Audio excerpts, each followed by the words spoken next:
Hosdurg police സഹകരണത്തോടെ നടപ്പാക്കുന്ന students traffic warden എന്ന കുട്ടികളുടെ ഒരു വാർഡ്, അത് 17-ാം തീയതി ബഹുമാനപ്പെട്ട മുഖ്യമന്ത്രി ശ്രീമാൻ ഉമ്മൻചാണ്ടി രാവിലെ 9 മണിക്ക്, കറക്റ്റ് ടൈം പറയാൻ പറ്റുന്നില്ല, 9 മണിയാണ് പറഞ്ഞിട്ടുള്ളത്, ഉദ്ഘാടനം ചെയ്യപ്പെടുകയാണ് വ്യാപാര ഭവനിൽ വെച്ച്. ഈ പരിസരത്തുള്ള 5 സ്കൂളിൽ നിന്നും, ഒന്ന് little flower girls high school, board high school, Chammattam high school, Bella school, Durga high school and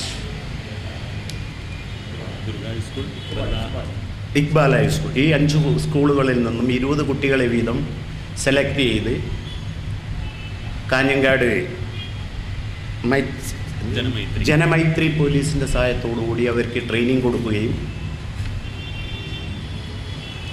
അവരവരുടെ സ്കൂളിൻ്റെ മുൻവശം രാവിലെ 9 മണി തൊട്ട് 9:45 വരെയും വൈകുന്നേരം 4 മണി തൊട്ട് 4:30 വരെയും കുട്ടികളെ പെഡസ്ട്രിയൻ ക്രോസിങ്, റോഡ് ക്രോസ് ചെയ്യാൻ വേണ്ടിയിട്ടുള്ള സൗകര്യങ്ങൾ നിലവിലുള്ള പോലീസിന് ഒന്നിച്ച് നിന്നുകൊണ്ട് ഈ കുട്ടികൾക്ക് സൗകര്യപ്രദമായി റോഡ് മുറിച്ച് കിടക്കാനുള്ള സൗകര്യം ഏർപ്പെടുത്താനുള്ള സംവിധാനമാണ് ഇതിൽ കൂടി ഞങ്ങൾ കാണുന്നത്. റോട്ടറി ഇൻ്റർനാഷണലിൻ്റെ ഭാഗമായി ഇപ്രാവശ്യത്തെ തീമിൽ ഉൾപ്പെടുന്ന ഒരു ഭാഗം കൂടിയാണിത്, ട്രാഫിക് അവയർനെസ്.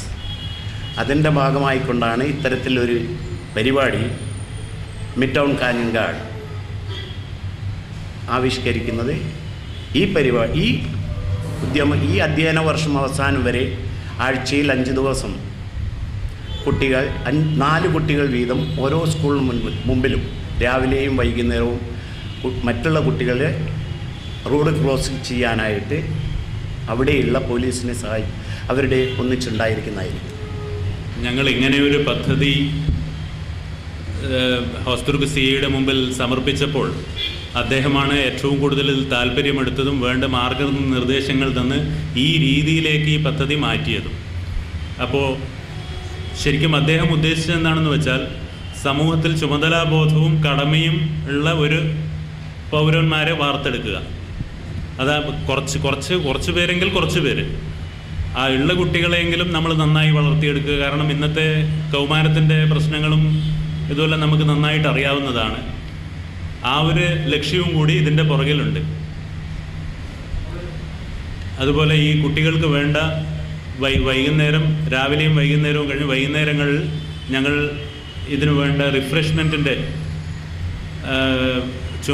കാര്യങ്ങളും കൂടി റോട്ടറി ക്ലബ്ബ് ഏറ്റെടുത്ത് നടത്തുന്നതാണ്. പല രീതിയിലുള്ള സംഘടനകൾക്കും ചെയ്യാൻ കഴിയും, പക്ഷേ അതൊന്നും വേണ്ട രീതിയിൽ യൂട്ടിലൈസ് ചെയ്യും, അല്ലെങ്കിൽ അതിന് മുന്നിട്ടിറങ്ങിയാൽ തന്നെ ഗവൺമെൻറ്റിൻ്റെ ഭാഗത്തു നിന്നോ മറ്റ് അധികാരികളുടെ ഭാഗത്തു നിന്നോ സപ്പോർട്ടുകൾ ഏത് വിധമായിരിക്കും എന്നൊക്കെ ഉള്ള ഒരു ധാരണയിലായിരിക്കും ഇതിനൊന്നും മുന്നിട്ടിറങ്ങാത്തത്. പക്ഷേ ഞങ്ങൾക്കുണ്ടായ അനുഭവം ഇപ്പോൾ മുകുന്ദരായി പറഞ്ഞതുപോലെ തന്നെ CAയുടെ ഭാഗത്തു നിന്ന് നല്ല സപ്പോർട്ടായിരുന്നു. അതുപോലെ തന്നെ നിങ്ങളോട് എനിക്കുള്ള റിക്വസ്റ്റ്, ഇനി അങ്ങോട്ടും ഞങ്ങളുടെ ഈ സംരംഭം ഈ വർഷം കൊണ്ട് അവസാനിപ്പിക്കാൻ മാത്രമല്ല ഉദ്ദേശിക്കുന്നത്, ഈ വർഷം കഴിഞ്ഞാലും അടുത്ത ഇയറിൽ വരുന്ന പ്രസിഡന്റ്, സെക്രട്ടറി, ഭാരവാഹികൾ ഇത് മുന്നോട്ട് കൊണ്ടുപോകണം എന്ന് തന്നെയാണ് ഞങ്ങളുടെ ഉദ്ദേശം.